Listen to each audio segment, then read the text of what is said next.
Greetings, Raise community. Brent coming in live with today's guest, Justin Fincher, who serves as Vice President for Advancement and the Executive Director of the Stony Brook Foundation at Stony Brook University. And Justin, as I was saying before we went live, unbelievable timing in that you all just announced a $500 million gift recently. And so we're going to dive into that. But first, look forward to welcoming you and getting to know your story a little bit better. Thanks, Brent. Glad to be here. Thanks for the invite. Well, one of my go-to questions has really just been to better understand the higher education journey of leaders in the advancement sector. And so take me back to junior year of high school. Who was that, Justin? What was he into? And what led him to Rutgers University to study biological sciences?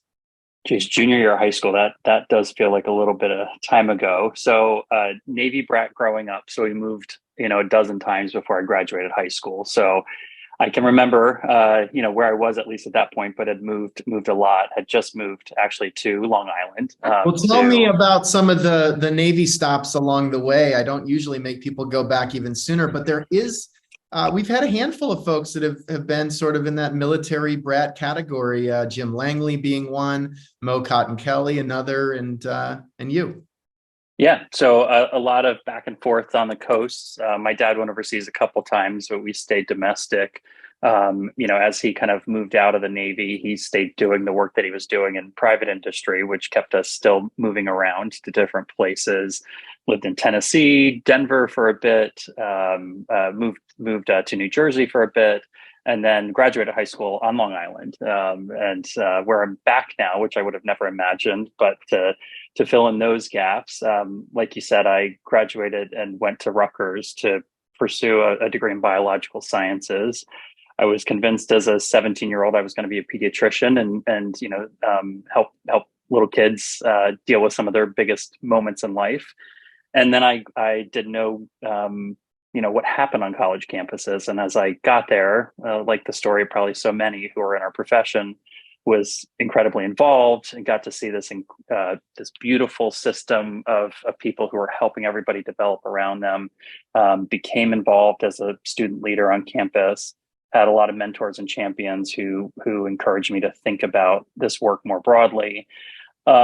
Much to the disappointment of my advisors, academic advisors, right? I started to shift from going pre-med to really thinking about college student development and higher ed administration. And so my biological sciences degree shifted to focusing on human behavior, how people make decisions, how they connect with communities. And so I graduated and then went on to University of Maryland to do my master's degree, focused primarily on college student development, and joined a multi-institutional leadership development team looking at research across 100 college campuses, 100,000 college students, to look at what are the factors that are clear and differentiating for student leadership development. What are those things that help someone as an 18, 19, 20-year-old become a stronger leader and develop that kind of North Star for themselves? So what are some of those things? What'd you learn? Sure. So it really is the environment that you're in, right? The people that you're around, the mentors that look and feel like you, your peers that have really disproportionate effect on your ability to connect with a community, and then places that are non-discriminatory. So my later work was really around belonging climates, really before we were talking about belonging, I think, as a profession, and even just perceived issues on a college campus for someone who looks like you can have a really long tail to it. And so a lot of our work was around making sure we're proactive about building healthy climates. When you think about all of that, I will just kind of accelerate to the status quo, the present moment here in mid 2023. Can any of what you just described exist in an online first education environment? I just saw a stat yesterday that 15% of people that are pursuing collegiate degrees are now doing so online. How do you get any of what you just described? Yeah, I think it depends on the online experience, and I don't have enough research to show, right, the differing effects there. But if there are peer groups that are developed online, right, that are sustaining over time in small cohort base, right, if there is one-to-one time with a mentor, teacher, et cetera, if you are in environments where you can go deep in topics, I think you can get some of that. And maybe I'll just continue to get older and feel more and more old school. But I don't know if there's a replacement for those in-person moments where you get to have those hallway conversations and those kind of late night deep talks, right, with somebody that you've never talked with before, when you're logging in and out for a module. Yeah, there's definitely a spectrum as it relates to organic osmosis relative to intentional and prescriptive experiences. And I think that that's a lot of what we're navigating in the remote working world, which is our primary model now at Evertrue. I suspect, even though I asked you the question, that there might actually be ways to learn from your research and just be way more intentional about the experience that you are creating for people, Yep. and prescribing conversations that happen virtually that center around the themes that support leadership and success, as opposed to kind of hoping people find their way, or letting people navigate around campus and stumble into that interesting conversation that leads to the mentorship that leads to career opportunities. So it's hard to say if there's a better way to do it, but I think intentionality is probably going to be key, whether you're either offline or online. Yeah, and how we've thought about even coordinating staff meetings with a big staff, right? We're flipping the classroom now, of where before COVID, I think a lot of us would be guilty of, when you bring hundreds of people together, they all sit in an auditorium and face a speaker who's giving them some information. Well, now we know we can deliver that in a really simple way, which we knew beforehand, but that was what muscle we built over time. So we take that time when, I have 100 of my staff in the room, as precious time to collaborate and get people together and working across areas that, you can work together on issues where, hey, we can hop on a Zoom and one person can give you an update when we need to. But when you're in a room, right, being able to move around and connect with people is far more important. So it's really helped us look at those models differently. So as you're doing that master's work, as you're focused on the research, is advancement on your radar yet? Not yet. So as I kept looking at the outcomes associated with the work that I was doing, we were kind of measuring at the time of graduation. And so I became more curious about what happens a decade, 2 decades, from now, and what does that shift for people over time. So then I started to look more in the alumni literature, realizing there wasn't a lot out there of doing these longer studies and how people connect with an institution. So during my master's program, between my first and second year, I did an internship at Hopkins and looking at their young alumni program, student engagement. Had to write a paper at the end that, unbeknownst to me, kind of turned into a job description that became my first full-time job after I finished up the master's. So I went to Hopkins to help them build an early engagement strategy. And while there, I went back to University of Maryland to pursue the PhD part-time as well, to keep the research and studying going. So to do that work, you're inevitably trying to get your hands on data, coming up with hypotheses, trying to prove or disprove with that data. And I don't know much about your work at that time, but I just know, based on what you've told me so far, that getting a clean, consistent, accurate data set had to be a challenge. Yes. So tell me about those constraints, and then tell me about the nirvana state of, if you could design the studies that you were focused on with the hypotheses you were thinking about and have the perfect data set, what might we know about education that we're still not totally sure about today?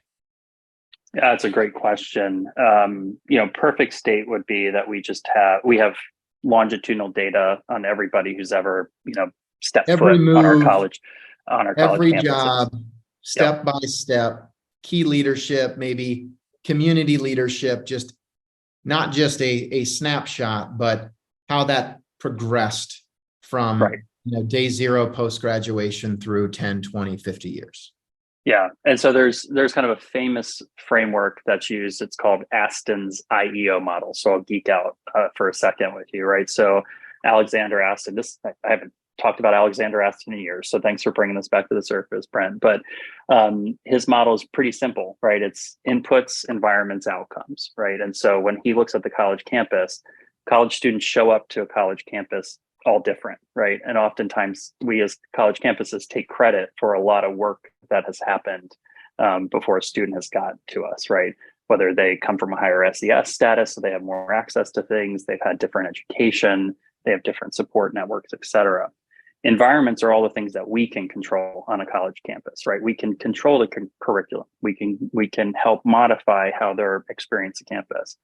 The hard part is figuring out what are those key outcomes you really want to measure, and how do you make sure you can control for all those things. Where we're not great yet is pushing that outcome out 30 years, right? What should college campuses be saying that they're trying to help somebody achieve when they're 50 or 70? And how are we shaping those experiences to get there? So that's really the nirvana for me, is if I were able to say to a 17-year-old, right, come to Stony Brook, because when you're reflecting at your retirement party, here are the types of things you'll say because of this moment in time that you're with us. And so when you think about that kind of work and framing it, inputs, environment, outputs, and then reflecting on the COVID period, recognizing that it was brutal on many fronts, but it also presents kind of this amazing control group or study where the Justins of today who are doing this sort of research can just say, look, like we have a cohort of people where the environment equation was radically different. Yep. And now we can take, the class of 2018, the class of 20, and the class of 2023 and see how much does this environment really matter after all? Right. Yeah, and I'll tilt here slightly to talk about when I was at Ohio State before Stony Brook. We helped launch what is now called the Advancement Leadership Lab, and that's 8 or so public institutions that came together to put their kind of emerging leaders through a year-long in-person experience to a cohort-based experience to help develop their leadership capacity.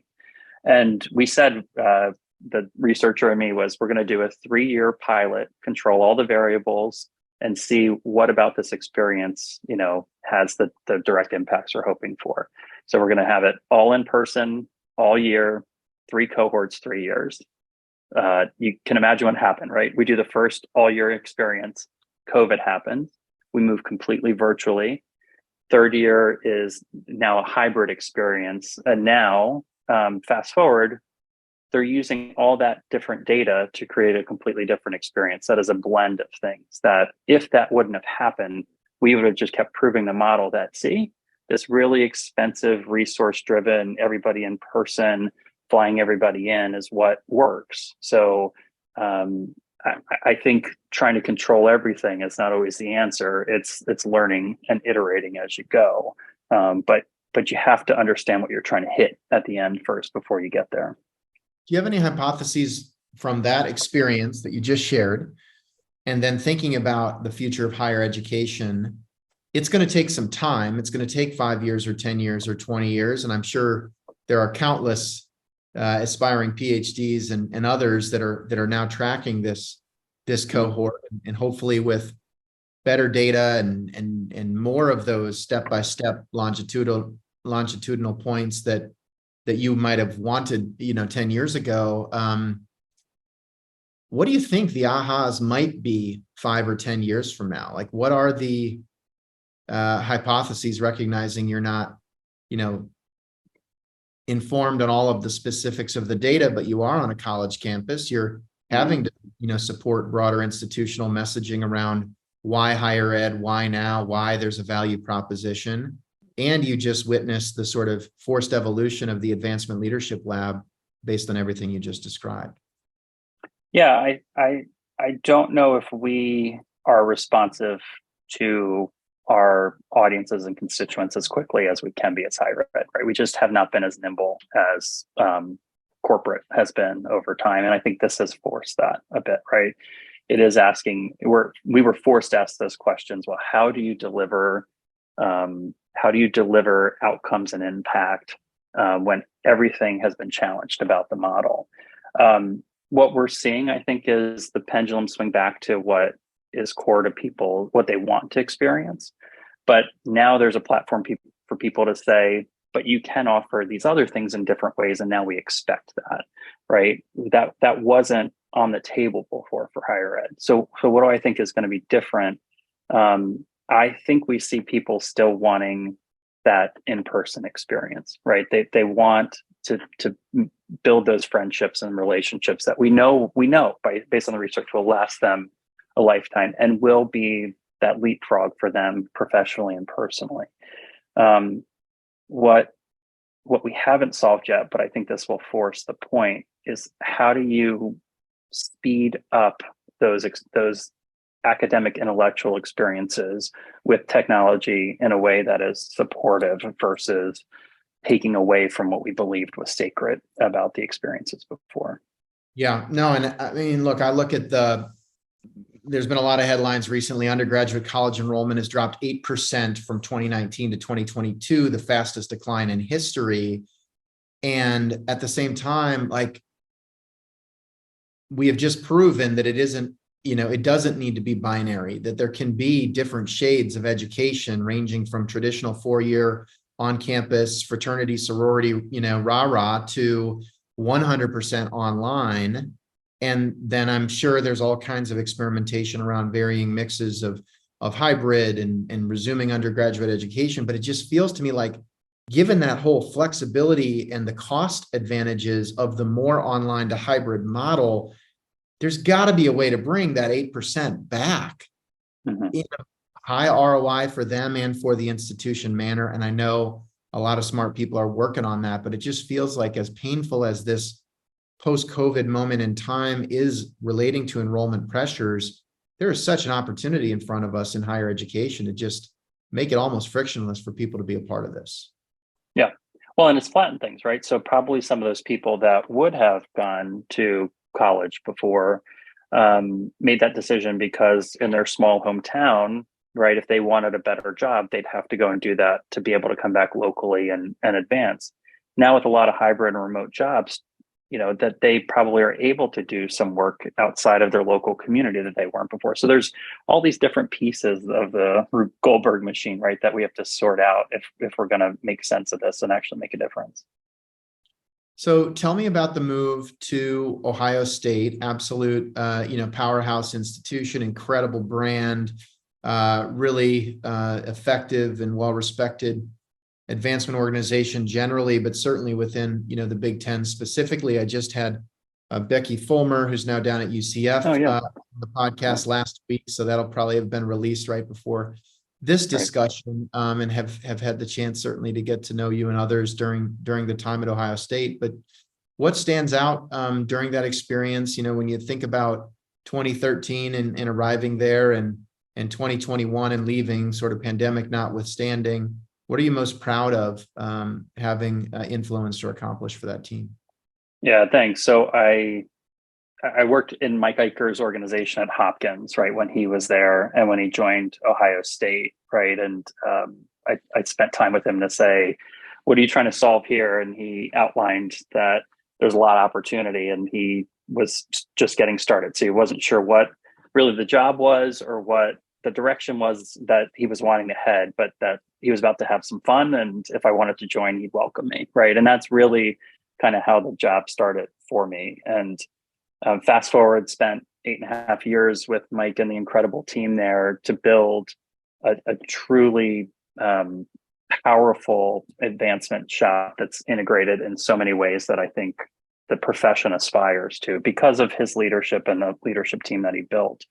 And what I'm most proud of is the leaders that are there today, right? To rewind where we were in 2013, there were great leaders there, but probably weren't given the opportunity to just go chase the thing that you believe based on the data and the relationships and the expertise that you have that is going to have the biggest impact on the place.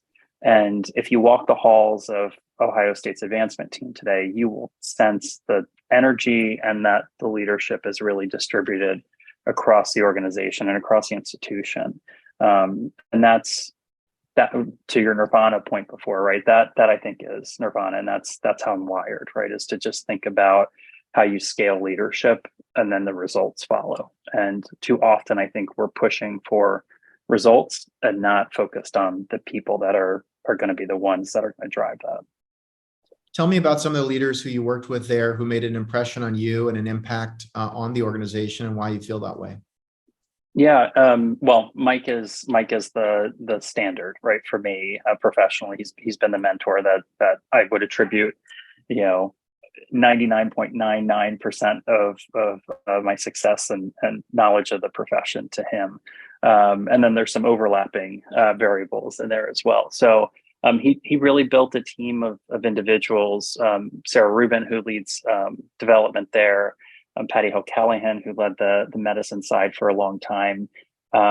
Adrian Azan, who is a brilliant marketer who came in to help us all think just wildly differently about our work. Jim Smith, who led the Alumni Association for a long time, who kind of came out of industry to talk a different language to us.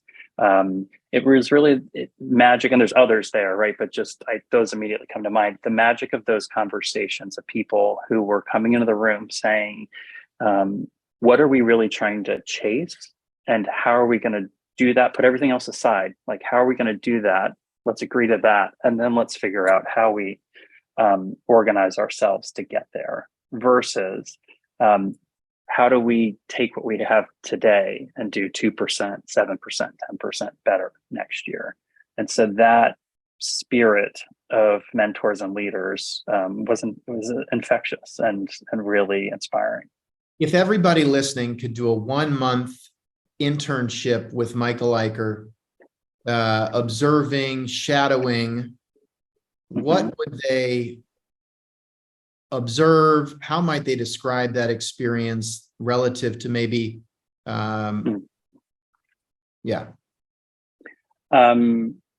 you'd find him consistently giving space for others to find their leadership.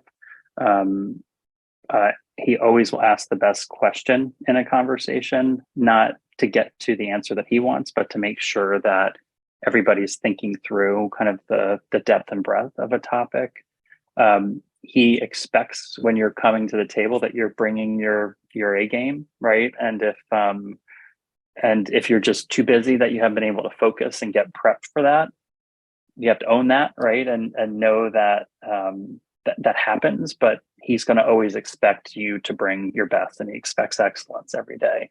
That's an example of how he makes that clear, because I do think some of the feedback we hear sometimes in the sector is that folks can be a little bit passive or avoiding confrontation, or, how do you sort of maintain positivity, but also challenging people? It sounds like he was good at that. Oh yeah. So I think the clearest way to illustrate that is if you walk in and you're maybe not fully prepped, not that would ever have happened to me in my 8.5 years with him, right? And you start to bring up an issue or a topic that you're supposed to own, but you've just been swamped that day. He'll stop you cold and say, if you put a piece of paper in front and it doesn't have the goal clearly across the top of the sheet of paper, right? Or if the conversation doesn't start with, back to our earlier point, like, what are we trying to accomplish? Then he will stop you and say, what is the goal? And then if not, again, this would ever have happened to me, right? You spend 3 minutes trying to fumble around to clearly articulate the goal.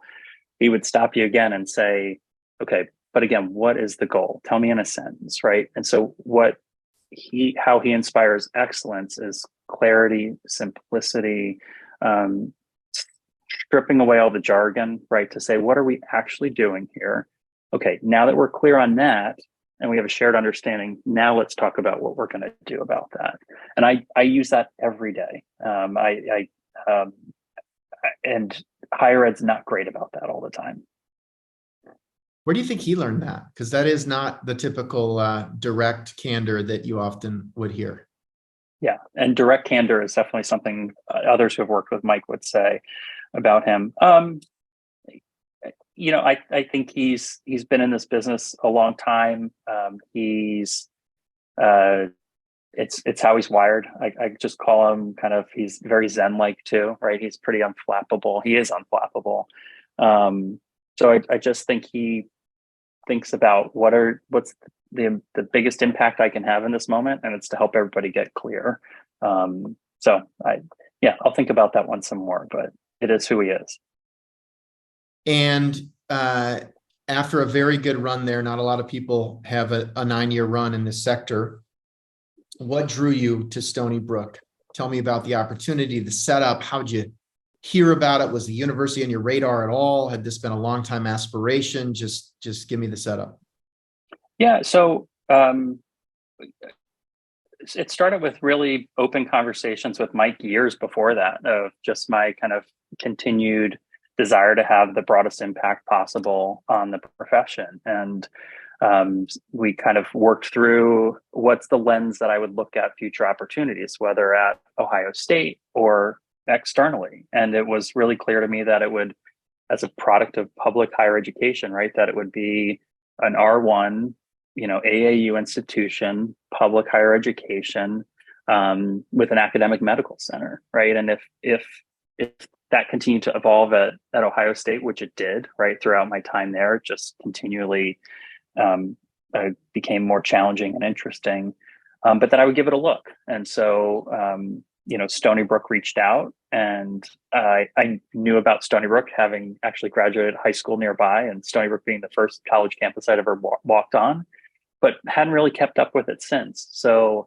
I took the initial call and started to get intrigued by what they were doing there, started to talk to members of the senior team and the president here, and started to fall in love with the place. And then conversations back and forth with Mike and mentors, and frankly, my colleagues at Ohio State. And again, that culture of people wanting you to succeed, right? It wasn't a dark of night, which happens often in our business, right? Dark of night, you make a decision without anybody knowing and then announce and everybody's shocked. This was really a serious, long conversation with a lot of folks to say this would be a really exciting, big sandbox to play in as the next phase. And I think I could do a little help for that. I could make some difference here as well. Now, this was about 2 years ago, probably to the month, that you're finalizing the decision and so forth. And it has been a pretty transformational 2-year period since you've arrived. Did you have a sense of that? Did you expect that? I mean, some of this stuff had to be somewhat teed up, although I'm sure, varying degrees of specificity at that time. And really, when I think about Stony Brook and having read more about some of what you all have accomplished just in the last couple of years, there have been a lot of headlines around what happens when, a college campus, a college goes under in a small town in the middle of the country, and sort of what the negative repercussions can be. And it just feels like Stony Brook is sort of the polar opposite case study right now, which is like what happens when there's really tight collaboration, public-private partnership, the intersection of education and both local and regional economic development. It just seems like kind of a rocket ship couple of years. But did you feel that when you walked into it? I knew that it had all the raw products to get there, right? And that was a part of how I studied the opportunity. And it's no secret sauce, but it's again getting the simplicity. I think our work's always about leadership, vision, and urgency, right? And so I try to study leadership early on, right, from the president to the cabinet to the foundation board directors and others. And do we have the leaders who are really willing to push into the future? The vision, right? The president was still relatively new, but it was clear that she was going to help shape a much broader vision that would inspire others. And then, do we have a sense of urgency? And part of the initial urgency was coming out of a pretty resource constrained scarcity environment of support, not necessarily philanthropic, but state support over the past few years with COVID, et cetera. So there was a clear sense of urgency initially that we needed to come out of this and we need everybody's help to get us back on the track that Stony Brook was on. And so those things then shifted over time as leadership became clearer. Mari recruited, her team to get in place. So we have more hands to start to really scale the opportunity. The vision has become increasingly clear about where we want Stony Brook to be as the flagship of the future for New York. And then the urgency comes from a number of things that have happened here of clear deadlines, clear mandates from the state for us to seize that moment. And so we continue to use those three things over and over again to keep ratcheting up, right, where Stony Brook is going to be in the future. So leadership, vision, urgency could be a football team, could be a university, could be a specific vision, but common themes. That being said, it is a reminder. I think sometimes people think about, these universities are such well-known brands regionally or nationally. And it becomes this sort of amorphous concept of like Stony Brook or what is Ohio State. And what you just shared and what I'm constantly reminded of on this podcast is there's no such thing as Stony Brook or Ohio State. It's a composition of individual people with individual leaders that, the vision can change and the level of urgency can be radically different. And even if the logo looks similar and the campus looks similar from a bird's eye view, the vibe, the feeling, the progress can be really different. And you do see that in sports sometimes, right? And I can't mention Jim Harbaugh, given where you just spent time, but an example of somebody that has been able to come in, same brand, same institution, same marketability, everything is the same, except as the leader, outcomes have been generated in a really rapid period. And it seems like that's what you all have been living as part of Stony Brook. And with that, just tell me about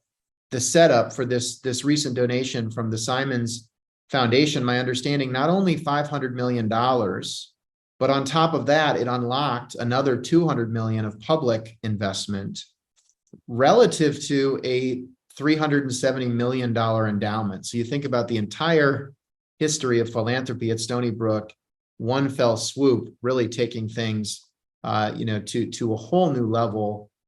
What are the immediate reflections that you would want to share with this audience who likely won't be a part of a gift at that level anytime soon? And then what is the medium term, longer term implications for how Stony Brook's vision and urgency can change with that sort of resource injection? Yeah, and first, I hope that all my colleagues, right, have opportunities to work at this scale of impact. Whether the number of zeros, right, on the end of it are important, obviously, for the bottom line, but the impact of what they've done is just difference making, for so many generations. But these gifts, how this one's particularly structured, I hope we all can learn from, and I actually hope it swings some of the restricted nature of how we built our work, the pendulum to swing. So let me say too, completely unrestricted. It is the largest unrestricted endowment gift in U.S. higher education, $500 million. Yeah. So let me say first that this relationship, 55 years long with Jim and Marilyn, is built over, to your point before, decades of relationships and people who have, built their engagement with Jim and Marilyn. And I'm so lucky to get to kind of steward this moment with them and on behalf of the institution. But it was clear to Jim and Marilyn and David Spergel, who's the president of their foundation, that they have, when you point to Stony Brook's excellence over the years, they are at the center of all of that. They've believed in the place. They have invested when Stony Brook needed it most, and they've helped build some incredible pockets of excellence throughout the institution. And as we spent time with them over the past year or two, it was really sharing with them that impact that they've had. Stony Brook's story as just a 60-year young institution relative to heavyweights, right, that we're trying to ladder up to and compare ourselves against, who have a century plus on us. right? And when you look at those institutions, what was their story when they were 60 years young? And many of them had philanthropists that believed in the future of the institution. And so as we continue that dialogue with them, they're truly the most generous people in all ways that I've gotten a chance to spend time with, and the beauty of our profession. They believe in what Stony Brook's going to be 100 years from now, right? And 200 years from now. And as we talked about how their next investment could signal something to the world and to, the philanthropists that will come for Stony Brook generations to come, this was what we zeroed in on as the key moment for this institution. So you're right. It is a $500 million commitment.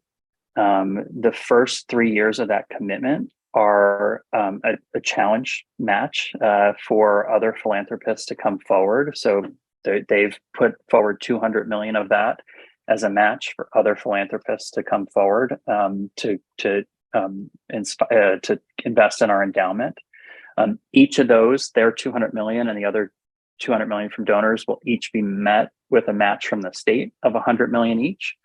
And so when you start to add that up and look at what the next 7 years look like for the place, we will invest a new $1 billion into our endowment, all because Jim and Maryland, have been with us for decades, and they know what Stony Brook can be.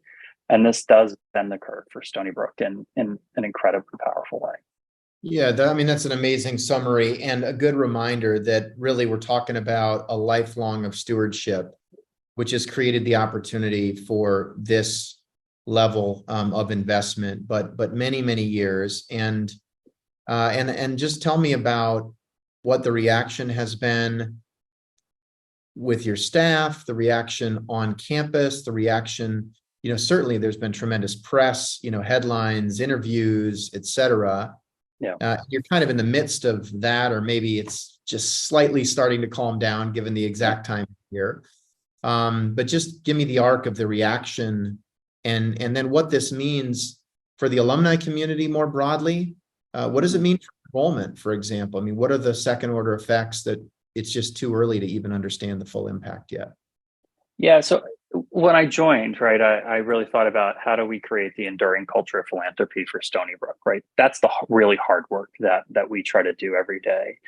And seeing the press event, at their foundation's headquarters, and looking around the room and seeing every dean there, right, every member of the president's cabinet, almost the entire advancement leadership team, among others, our alumni association leaders, et cetera. That was the powerful moment that we see a shift from advancement being a service to the institution, to the institution owning this culture of philanthropy. The excitement's been palpable. You're right that the campus has quieted down just because we're heading into summer, but it's really clear to me that the campus is expecting in the fall to keep this recognition and celebration going. So the outreach has been far and wide from alums who have reached out to us to say they've inspired me, and I haven't connected with Stony Brook in a while, and I want to. And that I'm not being cute about that. That's really happening in real time, and that's because of them, right? It's not anything that we've done. We will help support that, but it's because of their philanthropic leadership. I'm going to ask a question, and no worries if you're not comfortable answering it. The Simons family and the foundation has all. First of all, he attended MIT. He attended Berkeley. Yep. Massively philanthropic to those organizations and a whole host of other organizations. Yep. How do you engage and shape a vision for philanthropy relative to the competition? And I know you're not thinking of it that way, but ultimately it could have been 400 million to Stony Brook and 100 million to MIT. It could have been 600 million to Stony Brook, for example, under a different set of circumstances. So when you're and maybe it's not that different than trying to divide up a $100,000 pie chart of philanthropy. But is it, and how do you think about settling on a number, shaping a number when you're in such a stratospheric level? But even 525 versus 475 is one of the biggest gifts ever in history difference of the ultimate donation. Sure. Yeah. Well, I think it starts from your individual institution's perspective of kind of that classic blue ocean strategy, right? It's not that there aren't competitors as you described them kind of out there. It's just more of what is the biggest opportunity we could imagine that we're worthy of, and how do we share that story with them? And then when you do that, it's their decision to make, right? Whether it's Jim and Marilyn or another donor that you're working with, to let you know where you sit in those priorities, and frankly, how compelling your proposition is relative to others. And then it's listening, right? It was sharing with them what we believed Stony Brook's next phase of growth could look like, and then hearing what they wanted to see us accomplish and what their priorities were and how they wanted to support us in the next phase. And so I'm not saying anything new that we haven't talked about as advancement. But again, I think often when we're looking at these relationships, we're looking at what they're doing at other places and things, and we never really know. We make a lot of assumptions why philanthropists at this level or at the major gift level make gifts to other places versus coming forward and connecting with them of what you're trying to accomplish and letting them tell you what is or isn't going to be important to them. Love it. Tell me about the difference between talent management and talent leadership, and why more folks should think about talent leadership. Oh, I do kind of talent management. It feels like I never want to be managed as talent, right? Do you? But that's the word that we've used to kind of explain our progressive approaches now to building leaders. And so I'm really trying to get that language out of our team and hopefully across the profession at some point. Talent leadership to me is that we all wake up every day thinking about how we're cultivating and developing leaders across our team. We're recruiting people in who we believe we can already see what their next two jobs in our organizations can be versus filling an opening that we have. And so that's the work that we're doing here at Stony Brook, and a lot of the work that I did at Ohio State was, how do you continue to think about how leaders can grow and expand your institution versus managing them up a line of opportunities that you want to pre-direct? We could talk about this all day. It's definitely a passion of mine. But if instead of judging performance management every year, right, we judged everybody by how many leaders did you help grow this year? Explain that to me. What were the outcomes associated with that? And how are you going to double the number of leaders you help grow next year? The profession would be unstoppable. What is an example, just framing it around leadership, vision, and urgency, especially as it relates to urgency? Like, what are the characteristics of an advancement organization that might lack urgency versus one that has a healthy level of urgency? What would I see? What would I feel differently in the urgent environment? Yeah. I think generally we have campaigns all wrong in higher education, right? We set these 7-year targets. That doesn't feel super urgent to me on an everyday basis, right?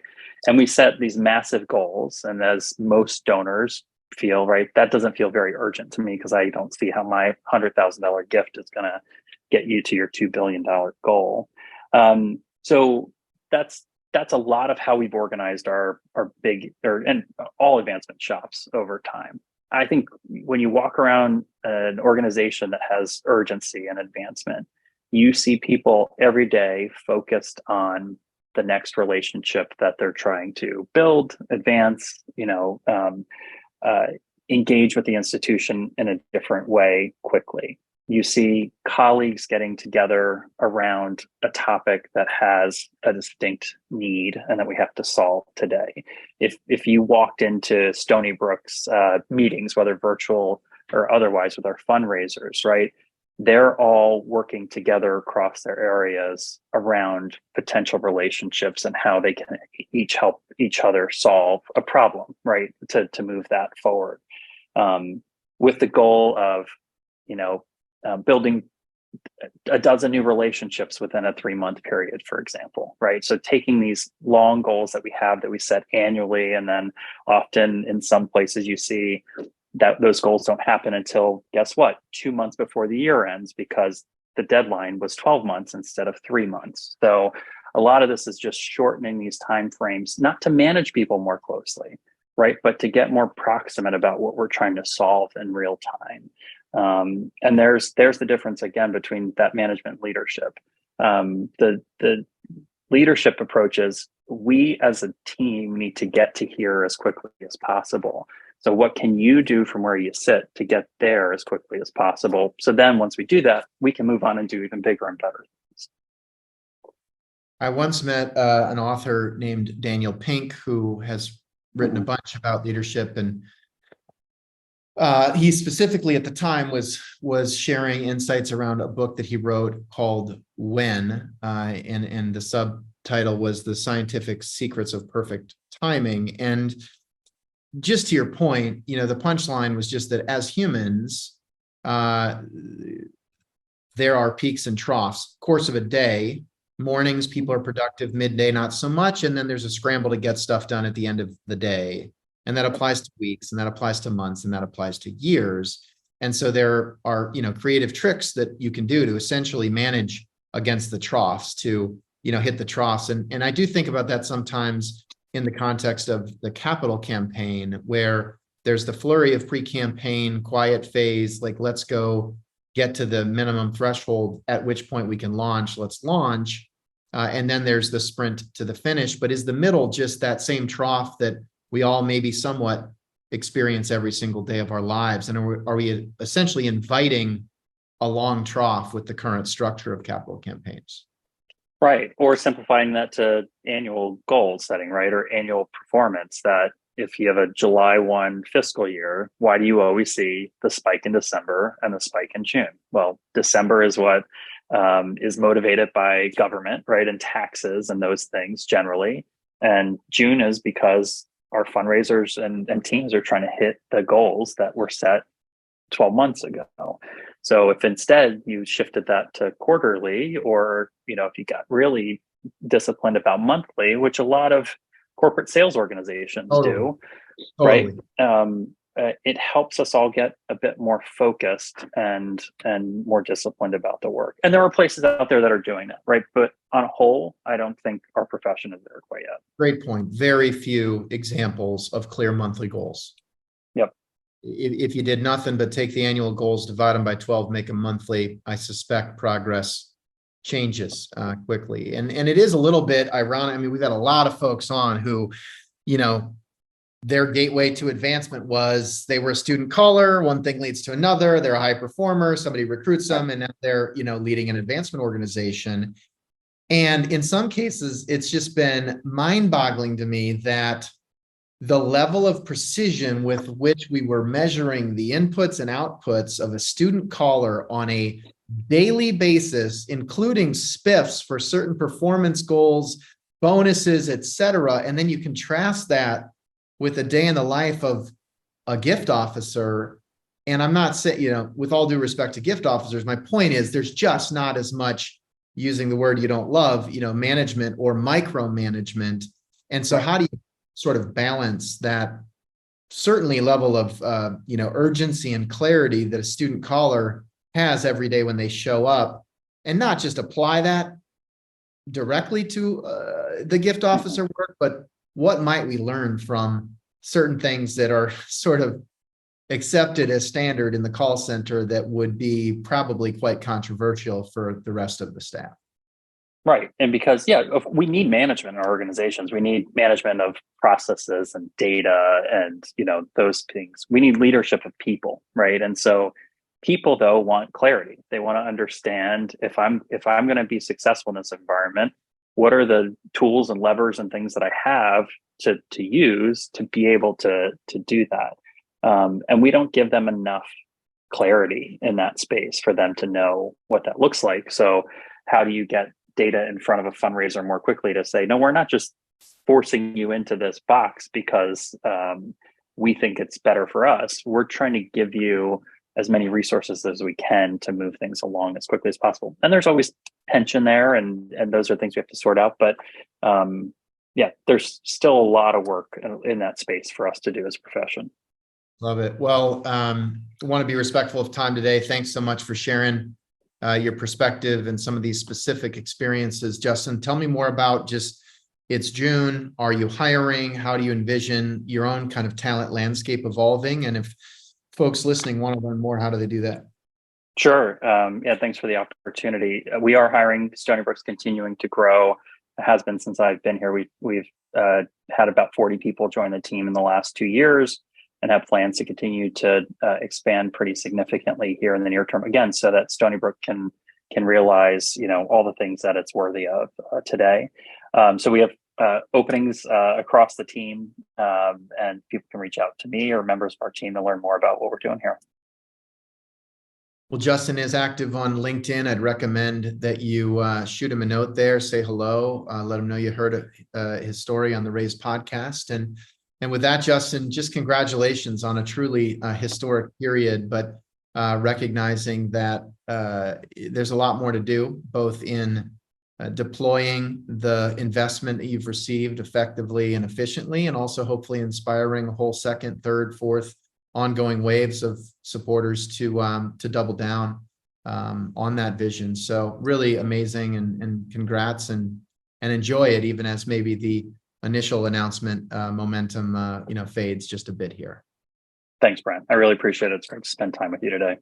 Great. So with that, I'm going to sign off with today's guest, Justin Fincher, who serves as Vice President for Advancement and Executive Director of the Stony Brook Foundation. Take care, everybody.